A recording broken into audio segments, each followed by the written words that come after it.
Hi, I'm Rob Hinderstein, and I'm here with the Stan Winston School of Character Arts. Welcome to my course, Oversized Eyes, Part 3. We're going to talk about materials and supplies, painting techniques, multiple step layering using acrylic. Then we're going to cast the OD out of dimension to create the finished eye. We're going to polish that eye, and then you're going to have the most beautiful eye I've ever seen.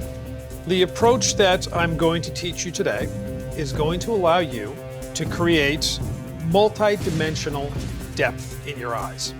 Something that's invaluable because it takes it from being a surface paint job to something that's organic and something that has life. You're going to create light refraction that's going to bring this to life.